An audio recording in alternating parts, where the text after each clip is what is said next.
This is Tanara Kuranov, and today I'm Dr. Kuranov. And we have a rather tricky patient in here today, Spin Doctor. Given the title, you might hear a few medical jokes in this review. Hey, the game makes medical jokes too. Look at the difficulties. Pre-Med, Intern, Resident, and Specialist. And you thought Trauma Team was being original. Spin Doctor, the truly revolutionary arcade challenge, was released in 1992 by Callisto Corporation for the Macintosh. Some of you, especially if you were on a Windows computer, might remember this game as ClockWerx, and it seems to be more common since that's how I found it on Wikipedia. This was a 1995 re-release published by Spectrum HoloByte. Didn't think I'd run into them again this soon. This version also has security questions and, well, damn, I didn't know there were so many obscure terms involving clocks. It also features Alexei Pajitnov, and I might have pronounced his name wrong, creator of Tetris, on the box and title screens, even though he had absolutely nothing to do with developing it. It also got another re-release as Ultimate Spin Doctor in 1996, this time published by Expert Software. Not sure why there was two re-releases in such a short time. Also, do we really need this box art for this one? I mean, what's going on in this picture anyway? I'm confused. Speaking of weird box art, ClockWerx was also released in Japan for the Super Famicom, Sony PlayStation, and Sega Saturn, and, well, look at this box art. I know it's low res and I apologize, but come on, Japan, you don't have to make everything you get your hands on weird. Hell, it was weird enough the game got changed from a game with no plot to a game where you're trying to fix the master clock of the universe or something, and now there's claymation? I don't know, I just went with the original Spin Doctor. I like the simpler graphics, and this was the version I grew up with anyways. Besides, no matter which version you have, the gameplay is exactly the same. Actually, I stand corrected. The basic gameplay is the same, but ClockWerx has a few more obstacles and objects, and the levels are different, so... oh boy, now I'll have to review that sometime too. So how does this game work? It's actually a pretty simple concept. You're controlling the white wand, and you're trying to grab onto the gold dot, maybe collecting bonuses along the way. One key makes you swing, another makes you bounce, either a separate key or both the swing and the bounce key makes you flip, and another key makes you instantly reverse direction. So the whole game can be played with just 3 or 4 keys. The controls are actually pretty simple.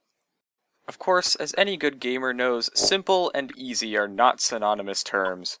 Getting in the way of your operation are enemy wands that follow a set movement pattern. If you hit them, you die, because apparently your wand is the weakest of them all.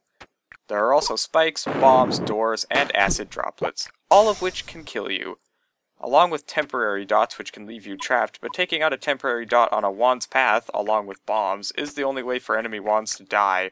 Nothing else affects them. Spikes, acid, the spark on a bomb's fuse, they're immune to all of that. So you'll be doing a lot of figuring out how to dodge all of this that's set up to kill you on your way to the goal.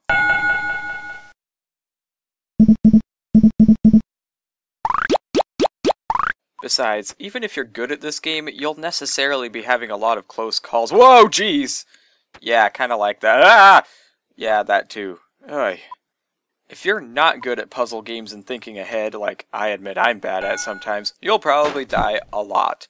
Die and die and die and die and die, die, die, die, die, die, die, die, die. Gah. And this is on pre-med too. Anything past pre-med adds a time limit and everything moves faster, including the help screen, funnily enough, and the title screen, so you know just what you're getting into before you hit start. On Specialist, geez, things are just moving around so fast, it's hard to know what to do before you just end up dead. There's no time to think. I fail so often on this difficulty I'd be sued for malpractice. So, to earn your doctorate of spinology, and that's not one of my jokes, that's right on the box, you'll have to react fast and plan ahead to make sure that your operation is a success. The first few levels of the game start off teaching you just what exactly you're doing, and go up to complete insanity by the time you're finished.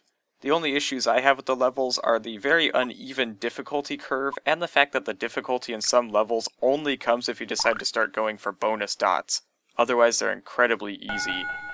There are also a few levels that require you to go through doors with pixel-perfect, one might say, surgical precision, and that's more annoying than anything else.